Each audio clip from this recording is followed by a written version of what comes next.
Hello and welcome back to another episode of our Season 11 playthrough in SnowRunner. Now, in this episode, we are using a modified Dairy Longhorn Hercules, which has not only a whole host of upgrades, but is pretty much one of the most just visually and physically as well imposing trucks that I have seen and driven in some time. Now, this modified version has a high saddle for trailers as well as a Tatra crane that has been retrofitted, and it's also got some 53-inch tires as well as a upgraded engine. So this thing is definitely prepped to get pretty much whatever you need done. And that's pretty much it. That's exactly what it does. So let's go ahead and fire it up, and we're gonna go ahead and get this warehouse rebuild underway. Now, we need two different types of cargo. We need to drop off this trailer right here, and then we also need to go pick up some cargo. So we'll handle this trailer first, and then we'll go and pick up the cargo, which we can easily transport in pretty much one haul. We're gonna grab, I believe, probably a 5-unit heavy semi-trailer. We'll only need 4 units, but the 5-unit heavy semi-trailer works really well with this truck, and it also is super wide and very resistant to rollovers. So it's gonna be super easy to get this done with it. Now, having a warehouse available to us on the other side of the map is going to be huge, not only for just ease of access to all sorts of different materials, but it's also going to just make progress of the map in general much, much, much easier. Now, let's see. Let's check our GPS, and that is where we're going, the Eastern Warehouse. And with something like this, it's going to be faster and easier to just go through the swamp. I know that it might seem kind of odd to be like, oh yeah, we'll just go through the swamp, but no, like literally it's gonna be faster, it's gonna be easier, it's gonna take less time, it's gonna be apparently a little bit damaging to our suspension, but that's fine. We're not gonna worry about that. Literally, it's a-okay. And honestly, with a high gear that is around this level of speed, I don't even think we'll have to take it out of gear. Pretty much in this entire drive-through, I don't think we're gonna have to take it out of gear at all. Let me see if we can vary the throttle without losing any momentum. Oh, we can! Oh, that's about half throttle going uphill. Oh, that's wonderful. That means that the high range in this thing is not just solely dependent on being a super flat-out highway gear, but it's also totally doable for it to be used like you would use a, I don't know, like kind of like you would use a low plus in a lot of other vehicles. So I'm all about it. If you can use your high range like that and yet get a little bit more speed out of it than you could potentially out of like low plus, I'm all about it. And the suspension travel on this thing is absolutely incredible as well. Yeah, for those of y'all that are a fan of really heavy duty rigs, this one is right up there with the best of them. Absolutely right up there. I wonder how much further. Let's go ahead and just stick it in automatic and see if it can maintain. It's trying to maintain. You can tell that it's doing work. Like, you can tell it's doing its best. It's just a little on the edge of where it's comfortable because it's trying to gear hunt a little between 4th and 5th when it's in the mud. Oh, this is definitely going to be easier if we just stay on the road. Okay, I was like, is it going to be beneficial for us to turn off here? Or should we just go all the way down? And we also do not need to stop for fuel. We still have like 122 out of 131 gallons, so we are a-okay. I wonder if it'll get up to 6th. Oh, it does!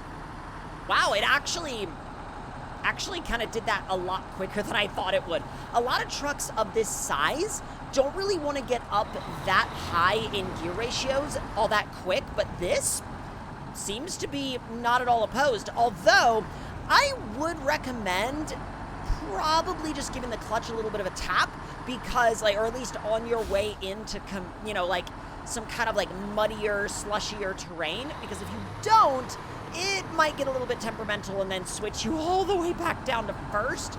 And you don't want that because it'll ruin your momentum and it'll ruin it very quickly. Oh, it's really soupy down here.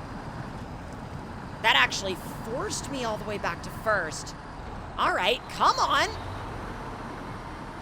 And... Oh, you have to leave it there. Oh, wow. Okay, so you have to, like, actually leave it right there in the highlighted area. Okay. I was assuming it would disappear, but I guess not. So now we're going to go ahead and recover back to the garage since this is the direction we're going to be headed in anyway. And now we're going to actually pick up that 5-unit heavy semi-trailer that's just chilling there waiting for us. And we're going to put that to good use hauling the metal materials that we need to pick up, because we need 1 unit of beams and 2 units of rolls, which is frankly a perfect set of cargo for a truck like this. So let's go ahead and get it attached. Good to go. And now we can get on down to the metal production site. Now you might think that maneuverability would be a massive concern for a truck of this size, and to a degree it is, but it's not as bad as you might think. Like with the rear steer, I was able to make that corner pretty effortlessly without having to go way off the edge of the road, which again, for a truck like this, super impressive. Super impressive. I'm also continuing my saga of like attempting to knock over road signs using the horn.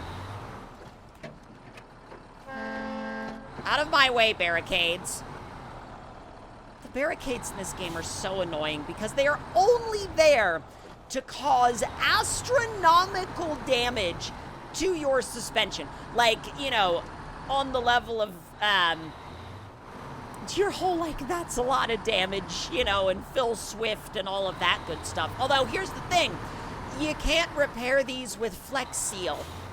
Or Flex Tape, for that matter. Not really Flex anything. Not even Flex Glue! God, the people down here at this metal yard, probably, like, they would know me on a first-name basis by now. We've been here so much. All right.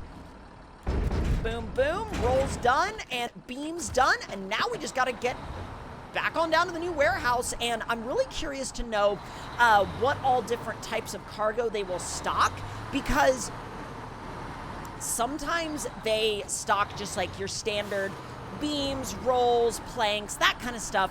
But like sometimes they also have a much wider range, and it really depends on kind of which warehouse you're going to and what map you're on. And so I'm always curious to know what the warehouses on all of these different maps usually end up stocking.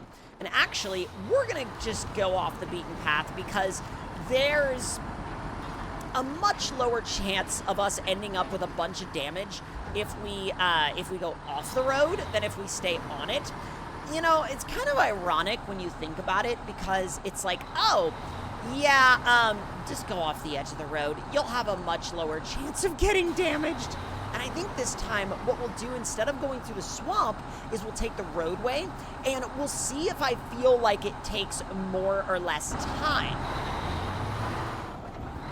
I do really dig this interior too. I know it's really like utilitarian, but that frankly makes sense. I mean, it's a military truck, so it's literally a heavy-duty military truck, and so you have only the gauges you would need, you have only the switches that you would need, and you know, you have your air brake controls, and that's about all you have.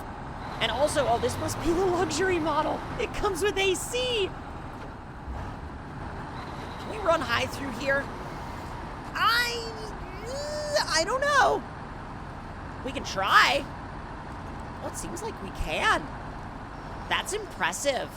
That's really impressive. Okay, I didn't think we were actually going to be able to run high range through there.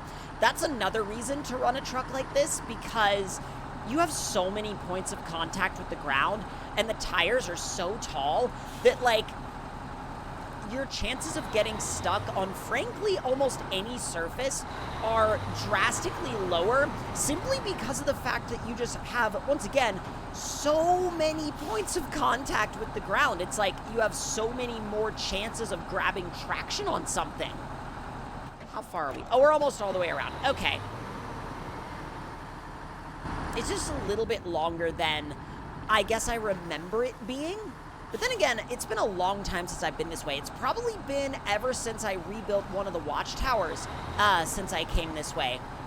It is also kind of odd driving in trailer cam because you feel so far away from the truck. I'm like, I don't want to be all the way back here. I feel like I'm like steering the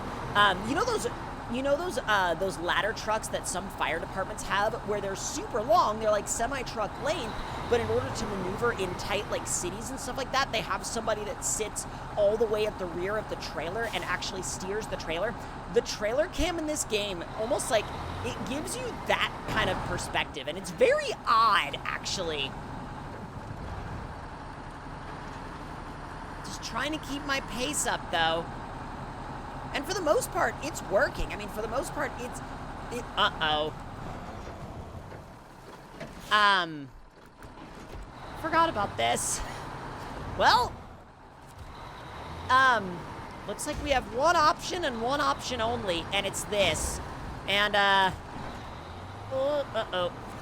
Oh, no. That pole kind of ruined my day. I mean, other than getting stuck on that pole, we pretty much were like 10 by 10 go burr, but don't worry about it. Oh, you know what? If we had just strategized that a little bit differently, we would have been fine in the end. Oh, there's our locator. Beautiful. Okay. Hey, you know what? I mean, sure, could we have avoided taking that extra damage by going through the swamp? Yeah. But I mean, I went through the swamp before, and I kind of wanted to take the other route just to see. And while I definitely think I need to clear that that rock slide at some point soon, I don't think it's super pressing when this is a vehicle that we have in our fleet. Because when this is a vehicle that you have in your fleet, I mean, come on.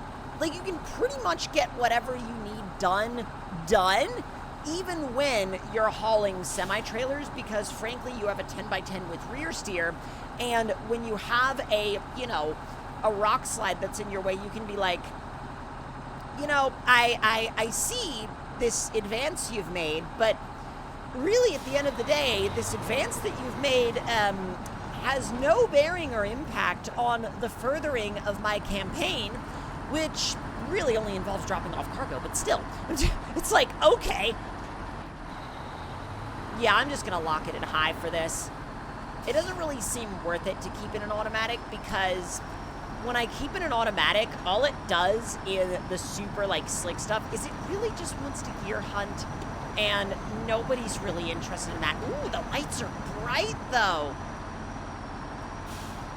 Almost there.